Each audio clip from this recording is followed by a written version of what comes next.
Hey, Better Babes. Welcome back to Getting Better. Today, we're going to talk about something that's very powerful, but also fun and a little bit different, dopamine dressing. Our fashion is so much more than how we look. It's how we feel. It's how we're perceived. But there's gender, there's finances, there is location, and all of that factors into how we fashion. How can we feel better about our fashion? Well, honey, there's a very interesting, amazing expert that's here to talk to us about it today. The editor-in-chief of Marie Claire, none other than Nikki Ogunnaike. Let's get to our conversation. Let's dive into dopamine dressing. Nikki, welcome to Getting Better. How are you? I'm great. Thank you for having me. I'm so excited that you're here. I was giving you my best dopamine dressing today. Obsessed. I am giving you La Pont. Oh, Sally. I love Sally so the much. best. Yeah. And she gives me so much dopamine with her use of like textures. And I was like, give it to me. You know, we're in the middle of like what I do think is quickly becoming maybe The longest winter ever. Yes. Yeah. Yeah. And so I was like, I think never better time for us to talk about like finding our best style, dopamine dressing, and really like finding more joy through expressing ourselves with our fashion. Yeah. So that's what we're here to learn about today. So thanks for helping us. Thank you. Yes. Yeah. So when you think about finding your style, what does that feel like for you? Finding my style, and I think like finding anyone's style, the number one tip that I like to give is that it takes time. Like I think a lot of people want to go to a store or they want to see a mannequin or they're scrolling online and they're like, I must have that style, like copy and paste that style, right? But that's not really what it's about. I really think it's about having like a lived experience, you know, going out, going to museums, going to restaurants, like deciding, you know, what you're going to do for work and then figuring out how your style can fit into that. Yes. Like I've been in this moment because of my business manager and she wants me to like make better intentional decisions around like impulse buying. So I've really been trying to be that person. Yeah. And like literally this week, I had this like row 2-piece and I never thought that I should wear them separately. Oh. I don't know why I did that, but the copy paste comment made me think about that. So I paired this sweater with these jeans and it was so cute. Yeah. And I was like, why didn't I do that sooner? That's the thing though. I think that people often think that like you have to wear the one outfit the one way, but really if you can get into your closet, if you can set time aside, like everyone tries to put together like a new look or a new outfit like 5 minutes before they have to leave the door. And that is not the time you should be doing that. You should really be taking a Sunday or taking a couple of hours and setting aside some time, getting into in the same way that you would go to the gym, right? Like you train, you have to go to your closet, put the looks together, figure out if you really like them or not, and then take them out and then discover your style that way. I'm feeling a little convicted as you tell that story, only because like I was telling you before, like time management is like my biggest opportunity as a human. And when I have my stylist, like when I'm online with my stylist, like I do that. Yeah. And that's why I'm on time when I have my stylist. And when she lovingly calls it when I go rogue. Yes. And she also says that when I go rogue, I turn out looking like Pat from SNL, which really is true. I end up looking like Pat. Why? And I don't know. What is it? I pair like loafers with like high-waisted jeans and oversized shirts and I don't know what. I mean, cute in theory. And then but yet, alas. And yet. It just doesn't really, it also is like not my style. Yeah, well, that's the other thing. I think people really get caught up in the scroll and they see somebody else wearing something and they're like, oh, I could wear that too. And like, maybe you can, but you have to think if that's your actual style. I do it when I'm under duress, like for time. Like I didn't pre-plan the look and then I like am kind of freaking out because I like did it 5 minutes before. Like whenever I go rogue, and I guess I never thought about it like this, but it's literally when I didn't plan it and I will say there has been times, because if Allie B listens or watches this, she's going to be pissed off that I said that. So I'm just going to clarify. There have been times where we worked together and I also went rogue. Oh, okay. So that like, and it's always been around when it was really hot outside. Yeah. Or if I was like panicked for time. Panicked for time. Because I just freak out and I'll look at something and I'm like, it works. But everyone makes poor decisions when they're panicked for time, period. Like, you know, you're getting your hair done, right? And you're like, okay, today's the day that I'm going to try and give myself a blowout 5 minutes before I have to leave the house. Why would you do that? Famous last words. Now's not the time. Don't do you're it. like, I'm going to do a full face beat and I have no clue how to do my makeup at all. So, and that iconic, I mean, I do think we're having a couple of fashion episodes that we're going to be getting into as we like prepare for the arrival of The Devil Wears Prada 2. So that famous scene where like Andrea's like the blue Cerulean. Yes. The Cerulean speech. So if you're one of those people who's like, I don't care about fashion, what is your answer to that? I mean, you can't not care about fashion. I have to be honest with you. I think that people often look down on the fashion industry. They think it's kind of frivolous or they think it's not for them. But fashion really touches everything that everyone does. Like you leave your house in clothes, right? And so whether you care what you're wearing or not, you're telegraphing something about yourself through your clothes. Why not care a little bit? Why not find a look that, it doesn't have to be extremely expensive. You can shop secondhand. There could be a thrift element to it. But everybody wants to look and feel their best, and clothing can help you with that. Okay, so obviously I knew we were going to do an episode about dopamine dressing, but lol me, when I very first laid eyes on you, I love green and blue together because it reminds me of like earth and sky, and I just like love those two colors together. And I was like, I love that color combo. And it is, and when I was thinking about dopamine dressing, I was like, what's like the biggest sleeve I can put on? I want to like clash with like. But you're a maximalist, right? Would you say that's how you would describe your style? I feel like I'm non-binary in the sense that sometimes I'm maximalist and sometimes I'm minimalist. Okay. Sometimes I want to be big, sometimes I want to be small. Sometimes, so I'm all over the place. Wait, but I love that. That's what I'm going through. I love that. But I think what is good about the way that you're approaching it is that you're not, I think with style in general, people feel like they have to stick to one thing. Ooh, yeah, I don't and feel that like it defines them. Like I am a maximalist, I am a minimalist or whatever it is. But fashion is supposed to be fun. It's exploratory. Like you can express yourself through your style. So why not try, on a sliding scale of things, try a little bit of, dopamine dressing, like a tiny little hint, and then try like going, big and bold with it. If someone's like new to fashion, and I think especially like in this economy, you're like, JVN, I want to dress cute, but like we're not going on a Net-a-Porter. We're not like, we don't have budgets for this. So where can we get into some like good vintage, like dopamine dressing? Where can we get into some more accessible pieces? Because I will tell you this, I have this pair of black jeans from H&M that I got in beauty school in 2009. Yeah. They're still in one piece. Listen, I think that's the thing that people underestimate about, like an H&M or a Zara, a Mango. They make a lot of pieces that can last and they stand the test of time, right? You just have to take good care of them. And I often struggle when people are like, just buy the real version and you'll never have to buy it twice or whatever it is. That's not true. It's not true. Yeah. And it doesn't keep in mind everyone's financial situation. And I often think when people say, just go thrifting. Like if you go into a thrift store, if I go into a thrift store in Paris, like I'd be hard up to find something in my size, right? It's not always available to everyone. So I think it's more so if you're going to do the fast fashion, find pieces that'll stand the test of time and really take care of them. Like I had Zara pieces in my closet for like 20 years. I feel like it's like sweaters, pants. Because my pants can be tricky. But these, I don't know depending on what your bottom half looks like. I don't know what this factory was going through this day that it made these jeans. But like these black jeans from H&M in 2009, my favorite jeans are Levi's. They're indestructible, these H&M jeans. Yeah. My favorite jeans are Levi's. Levi's jeans are $90. Yeah, it's not an arm and a leg. It's not an arm and a leg. You can find, they have tons of sizes. And I mean, they basically invented denim. So like, it's a great place to go shopping. I really do think it's just about getting back into stores, going into stores, trying things on. It's quite annoying, I understand, but that is really how you learn about fabric and fit and what you really like. How do you dress for the mood you want, not the mood you woke up in? Oof, I don't know. Sometimes... Okay, this is tough. I think it's twofold. Either you have to just embrace the mood that you woke up in and you just like think, okay, I'll get them tomorrow. We'll do better tomorrow, right? Or similarly to working out, when you work out when you don't really feel like it. I have a friend who actually works at Tibby and she was doing this series on her Instagram where she didn't feel like getting dressed. But of course you work at Tibby, so you have to get dressed. She got dressed every day until she felt like it again. Oh.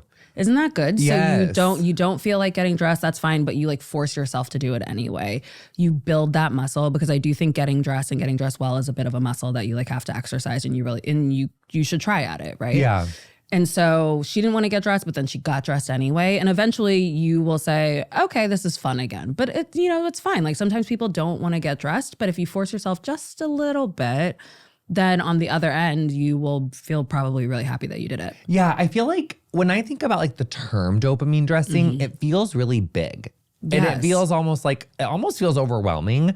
But when I think about it, it's like, I think the way I express it in my day-to-day is like, I feel a little And I'm like, I'm going to go put that necklace on. Right. I'm going to put that necklace on, or I'm going to put on that sweater in a color that I know will highlight like whatever it is and really wake me up, make me feel beautiful. Yes. It's also, so that's how I see dopamine dressing as well. And when you have those pieces on hand for you, right, when you're like a little prepared, then you can do dopamine dressing at any time. Okay, so what about like a mood formula? Like if you're like first day energy, like you want to make a good impression or something, like, or if you're like anxious and you want to like not come off like you were anxious when you were getting dressed. Yeah. Like what are some like mood boards? I think that first and foremost, you have to I like to take pictures of my outfits every day, right? Oh. For the most part, I try to take pictures of my outfits just every in a full length mirror? Just in a mirror, because then I'm the blueprint, right? I am my own mood board.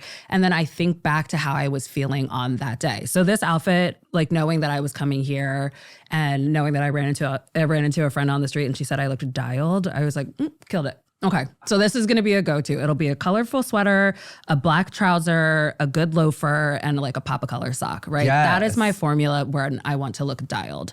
If I am giving a presentation and I'm standing up, then I'm thinking about I want to look powerful. I want to look like I am in my power. I know what I'm talking about. My formula for that is usually suiting or a blazer and jeans and a cool shoe. And for me, it's really just about analyzing and remembering how I felt in the outfits on that day. And then if I wake up in a bad mood and I know that I have to go do something, then I have that formula ready to go. And I have the photo of me ready to go as well. The photo is like really clutch. That makes sense. Allie B is really huge on a photo. You have to. She really is. Yeah, because then you have your arsenal there, and then you won't get distracted by whatever you see on social media in somebody else. Like you can really look to yourself as your own mood board. What if someone just feels just shame around fashion? I think that's when I hear deep. people, and I think a lot of people feel it. Yes. Yeah. So how can someone like titrate into expressing themselves a little bit more if it's just something they never thought was for them? I think that I mean, that's so deep. It's so deep. And like, if you feel shame around fashion, then there are some other things that you probably should figure out first, honestly, and really think about like where that shame came from, why you feel that shame, and like really try and unpack some of that work or that trauma around it. And then if you're at home, get dressed for yourself. Do a little, we like to call them fashion parades in my house. Have a little fashion parade for yourself. Put the looks together, turn the music on, get with your girlfriends, get with your friends, and really just go through that exercise so you can, just create happy memories around fashion again. It's almost like finding your childlike joy. Totally. And you're literally like, it's playing dress up. Like finding your style is quite literally playing dress up. And we don't allot ourselves, like everyone gets, you get older and you're like rushing to this and you're rushing to that, but you don't allot yourself the time to play dress up. And I think when you talk to fashion people and they do that, like that's a part of the fun, is just doing the dress up. Or before I go to fashion week, I always do a style out. And a style out, I'm sure you know what a style out is, but for everyone who's listening, a style out is when you get your looks, you try on, I set aside usually a Sunday morning when I'm packing. You get your looks together, you like find the key pieces that you want to wear, and you just play and you figure it out, and then you take the picture of the thing and you're like, okay, I killed that look. Maybe not that. Maybe I'll swap this in instead. And you just allow yourself the time to have fun. I love a good style out. Isn't that fun? Gotta get into your style out game. 100%. Yes. Okay, let me, okay. It's interesting because when I think about like shame around clothes, I think like, because you were mentioning suiting, like I think there can be like a gender thing in there. Totally. Like suits for me can be like overwhelming. I don't associate a suit necessarily. Like a suit I will, but a tie, you're never going to see me in a tie. Like to the day I die, I don't think you will ever see me in a tie. Really? You know what it makes me think about? It makes me feel like a vat of chocolate being stirred in like an early 90s commercial, like or like a Werther's Original commercial where like those vats of caramel were getting stirred. Deeply uncomfortable. Like I do not want to be in a tie. It just it's the only thing that all gives me kinds of ties. Like would all you kinds do of ties, a bow tie, a regular tie? They all give me gender dysphoria. Like intense. Interesting. Okay. Intense like ooh, I don't want to be this. Like Yeah. such a reaction. Yeah. And I've had that like since I was like a little kid. Like I just don't like it. But I think that like gender, and also one like weird curveball that I've been like, oh, I remember what I was gonna say, thank God. It's like location. And I think that gender and location, I think, can have this huge, like, I just moved back to the city. And part of what I kind of realized when I was in Texas, I lived there for 5 years. And the first part of me living there, it was the pandemic and I wasn't really leaving the house anyway. And I would still kind of dress like how I always dressed until, even though I lived in Austin, and it's not that Austin's not a welcoming place, because it is. Yeah. But when I would go to dinner in Austin, I did not wear heels. I would wear a bag, but I was not wearing heels. Okay. I wasn't, and if I was going to like out after that, I did not dress in Austin how I dressed in New York City. Okay. Because I did not feel safe to. And I didn't feel that's real. explicitly unsafe to, but there was just like a feeling. An like, undercurrent. That's yes, real. And That also is like real. I stick out anyway. Yeah. And so like that felt like it was just, whereas in New York City, like people know who I am, but like I don't feel, like I walk down the street like, you know, like what I'm wearing now, like walking Yes. home from this, but I would not have worn this to work when I lived in Austin. Oh, interesting. And I was like fucking depressed. Yeah. Like I was because depre- you're not able to express yourself fully. I'm not sure where I fall on how I feel about that. I do know that I've had like a journey on my gender, and I know that I've expressed myself kind of like differently. And I know that I can stand by the fact that I've never felt like classically a man. Like I know biologically I'm like a man. Yeah. But I've never felt like a man. Sure. And I also never really felt like a woman. But sometimes I felt way more femme, and sometimes I feel more masc, but I just don't really feel like I fit in that thing like at all. But I think that for people who do naturally feel like within their gender and always have, even if you're like a tomboy, or even if you're like a femme man who's like, well, I don't feel genderqueer, because I see a lot of that too. Like yeah. I'm seeing a lot of like Republican queer people who are like, I'm just like a tomboy and I'm a woman and that's fine. And there's like a lot of like division around that. But I think that for people who just take their expression for granted, like a lot of times people really want to dopamine dress. Yeah. Or they want to express themselves differently and they don't feel safe where they are to. That's real. It's not even a financial thing. It's like a safety thing, That's or real. it's like a social construct thing. Like maybe Ted Cruz wants to be out here doing, you know, he wants to be out here in Tom Brown gowns and dresses, you know? And he's love been Tom repressing it so much for so long that he's angry. Yeah, he's angry. So he does abscond every time there's a snowstorm Acts in out. Texas. And he does have to go on vacation, you know? And he is just, exactly, he's He acts angry. out, yeah. Yes. Just, and I think just because ANTM is so fresh on my mind, Yes. I just am thinking about like Tiffany, and she's like, and I am angry. And this is why I act like this sometimes. That is Ted fucking Cruz. Yeah. Yeah. I'm excited for her documentary though. Oh, I can't wait. Yeah. I can't wait. Jonathan Van Ness, today you are charged with being very obsessed with dogs. Oh my God, Judge, you're right. I am deeply dog obsessed. I hang my doggy portraits proudly in my home. And if anyone gets being dog obsessed, it's OLLIE. They're relentless about delivering the best food and experience for you and your dog. OLLIE's fresh recipes are developed by real chefs and backed by vet nutritionists. And everything is tailored to your pup from day one. And here's what I love. Through their app, you can upload a picture and their team can check in on your dog's weight, digestion, teeth, and coat. Yes, please, we love telemedicine. Get ready for both you and your pup to be obsessed. Head to ollie.com/better, tell them all about your dog, and use code BETTER to get 60% off your welcome kit when you subscribe today. Plus, they offer an obsession guarantee. If you're not completely obsessed, you'll get your money back. That's OLLIE.com/better and enter code BETTER to get 60% off your first box. OLLIE. Feed the obsession. When people say dress for success, is that relevant in 2026? I mean, it depends on how you define success, right? I think more so than dressing for success or dressing for the job you want, I think it's like dressing for your current situation to the best of your ability. And really considering what your day-to-day is going to bring you, how you want to feel in your day-to-day. Like, I don't like complicated clothing. Like, I don't like fussy clothing. I don't like pulling at things. So I'm very cognizant of what I gravitate towards, or what I do buy or what I don't buy, because I know in my heart of hearts, like, I'm not, fussing around with like 17 different straps on a shirt. I'm never going to do it. It's going to sit in the back of my closet. So I can admire those things and I can say, oh, that's beautiful, but it's not for me. Yes. And that's fine. Yes.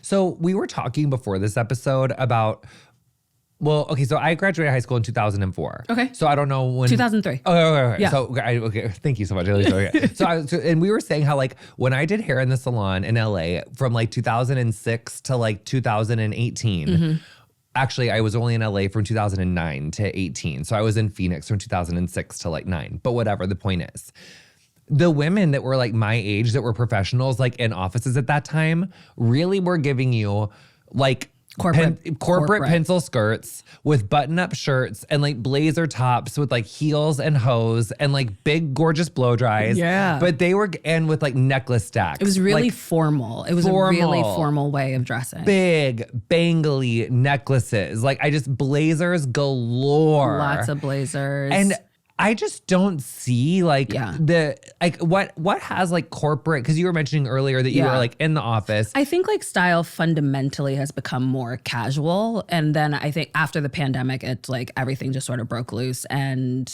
it's just become more casual. There is a bit of a return, it would seem, and I think people are sort of edging back towards getting dressed. Like, let's get dressed, let's put on our like good looks, let's feel great about ourselves. Like I love a sweatpant, and you will catch me in a sweatpant like always on the weekends. But if I'm getting dressed for work, then I want to feel like I'm getting dressed for work, right? Like I want to put on what feels like the best for me in a work environment. And it doesn't have to be super like buttoned up or super corporate, but it just feels chic and elegant is a word that I love to use. If anyone ever tells me I look elegant, I know, right? It just gives you like one of these. You just want to look elegant, or I just want to look elegant. And that's what I think of when I'm getting dressed for work. I want to be elegant as well. But there's like, but I would compound that word with one other word that I would want my, like, the definition of my style to be. Yeah.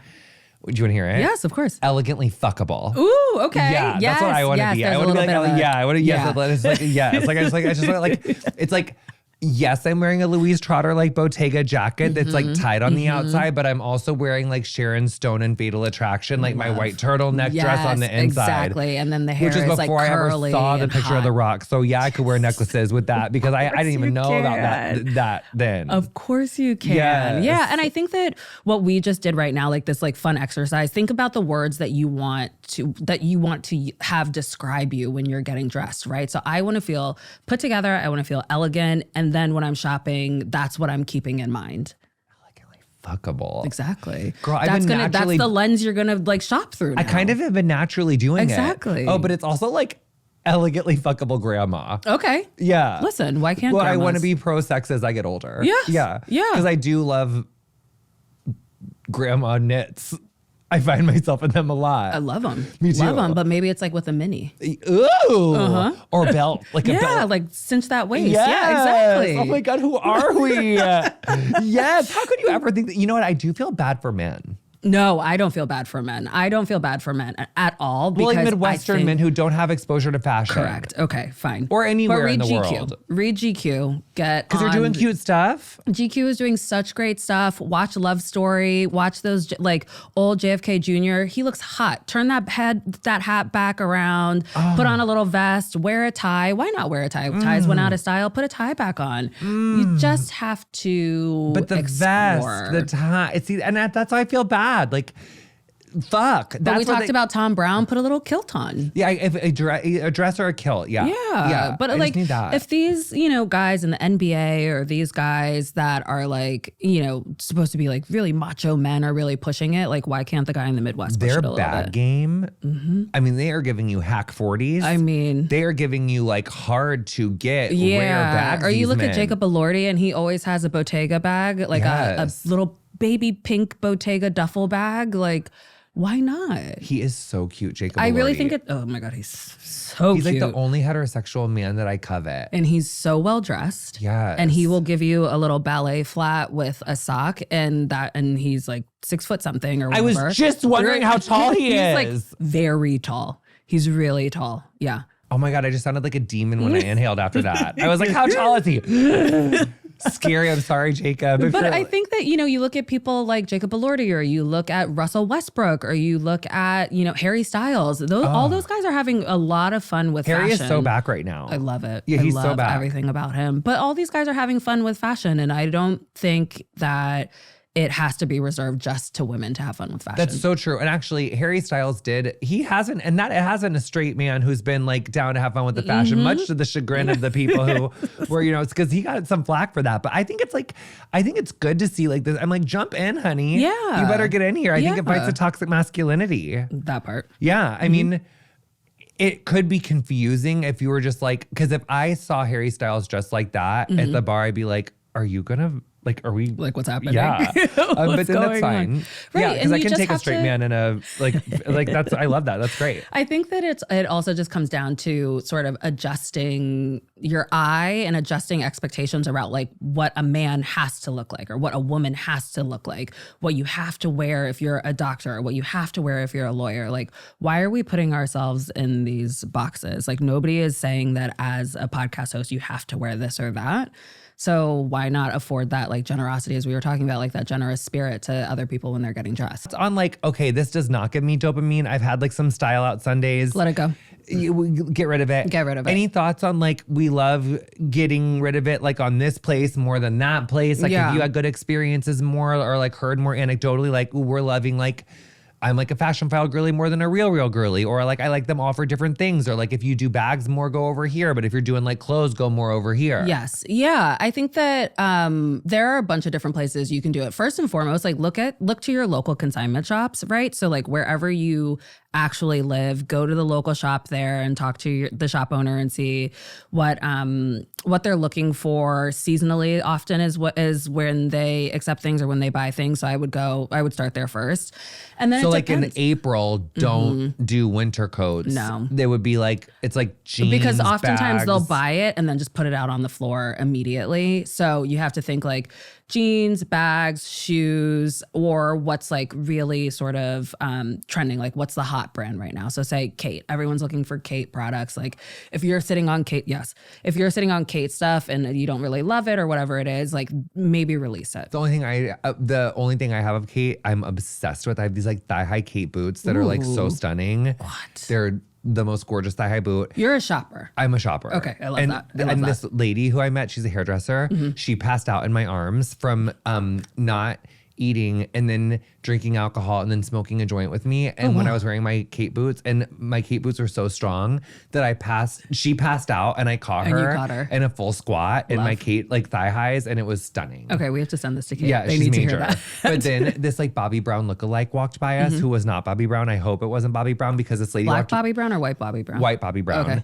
And she was like, oh my God, someone call 911. This man's drugging her. And I was like, how dare you? Oh my God, she's my friend. I don't even like, I mean, we smoked weed, but like, what? Ew. How dare you? And then like the literal security, and then like her friend who's crazy. a publicist was like, lady, like we Relax. got her. It's fine. Like relax. this woman in fucking Kate thigh highs and like a little black like lace dress that's by Siriano, just so you know, is clearly not like drugging her. You know, can you imagine that? But it was at Union Square, the vision, the vibes. Yeah. Okay, so Kate. Yeah. And I would start at your local consignment shop. And then there are so many good places where you can look. There is Vinted, there's the Real, Vestiaire, Fashion File. Those are my top 4. eBay, obviously, of course, the OG. Yeah, eBay is having a really incredible renaissance right now. And their things are, like, a lot of their stuff is authenticated. And so you can trust, it's like real. So those are my top 5 for clothing, bags, luxury, sneakers. If you're looking for stuff, I would go to GOAT or StockX. Oh.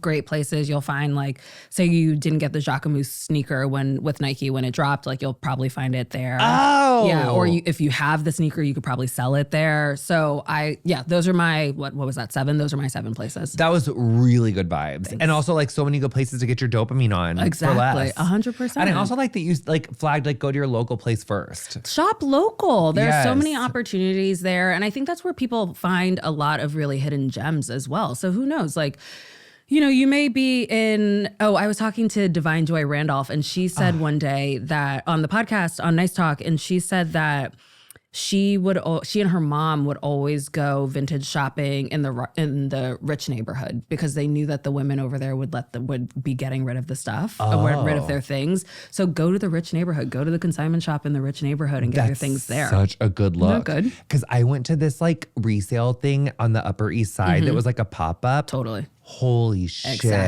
Exactly. Like they're either getting rid of stuff seasonally or they are doing their estate sales. And again, it's just about like putting in that time and really going to see it in person. Yes, right place, right time. Estate sales is another thing. Totally.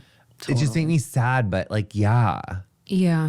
But get down with your bad self. Yeah, absolutely. And there's so much great like jewelry you can find there, costume and real. Yes. I would totally go to estate sales. Estate sales. From your editor-in-chief standpoint, what are the biggest trends you're seeing right now when it comes to fashion?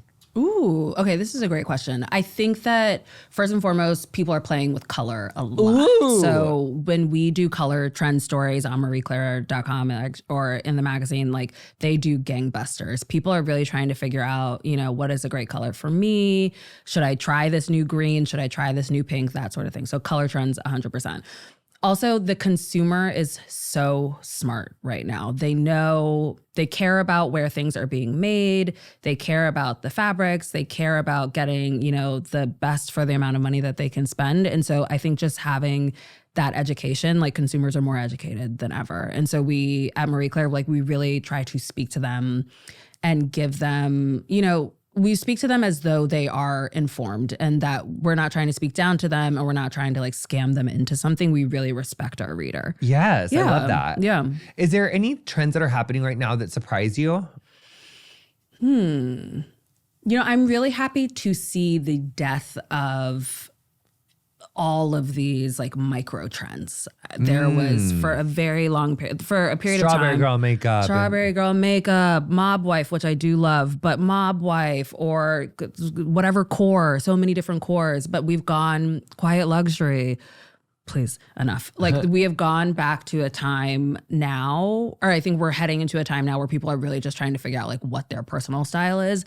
And are not feeling like they have to follow a trend off a cliff. I thought in 2024 that we were gonna see, I was like, well, whenever like a new administration comes in that's especially repressive, you see like more bolder, louder looks. Like I thought I was gonna see like brighter, different colors. Like I was thinking like 80s. I was thinking like it's good. And I really don't feel like we've seen that. Like I've seen moments of it like here and there and like kind of like in subculture, but like in mainstream kind of pop culture, I am not seeing anybody take risks. I'm seeing like much more safer. Yeah, there's been, I personally am surprised about the return to Y2K. Like I lived through Y2K. You couldn't like waterboard me into a pair of low-rise jeans again. Like I'm not doing that.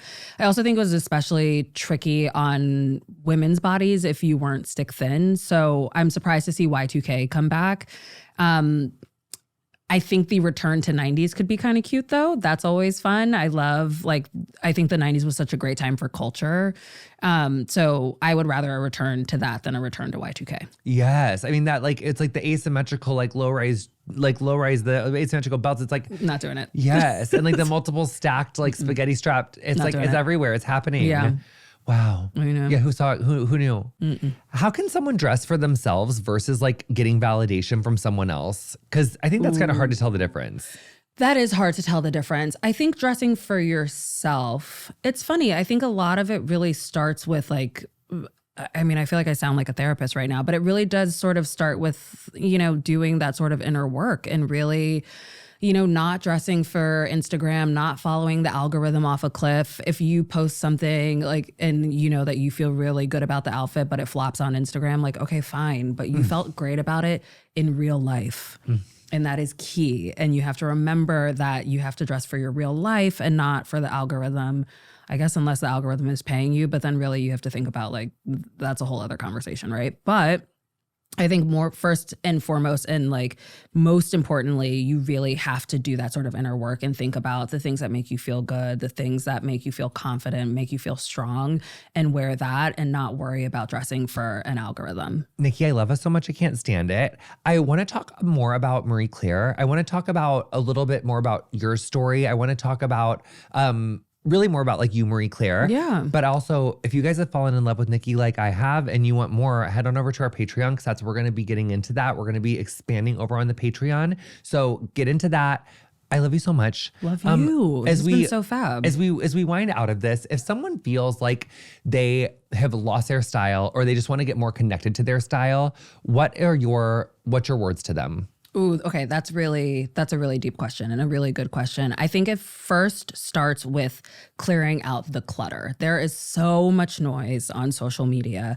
Find the 5 people that you like, the 5 like people whose style that you admire, and like go back old school and start that Pinterest board or start that tear sheet and really collect the images and think about what it is about that outfit or that style that you really like. So Jenna Lyons is one of my all-time style like icons for life.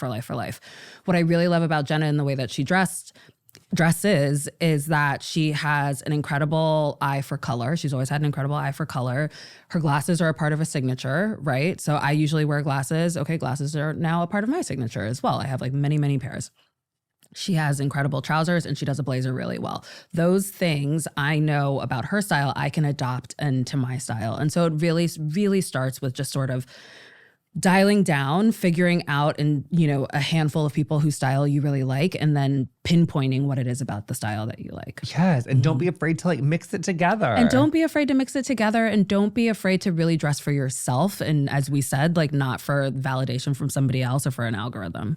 And it's really like gender, finance, time, experience, like all of these are like opportunities. They could be obstacles, but they could also be opportunities. And learning experiences, which I love. Like I always say, when people are like, I want my photos to look classic or like whatever. I'm like, no, I want my photos to look exactly like that time, right? So when I look back on 2000s and I'm in a club and I'm in business casual, it's like, it's fine. Like that's what we wore then. And it's funny and you can look back on it. Or like when your parents look back on their wedding photos in the 80s or in the 70s or whatever, like they're so fun and they're not worried about looking timeless. They were concerned with looking like themselves on that day and feeling great and confident in that day. And I think society now could adopt more of that. Yes, less judgment, less shame. Totally. More fun. Yeah. Nikki, thank you so much for coming on. Thank you for having me.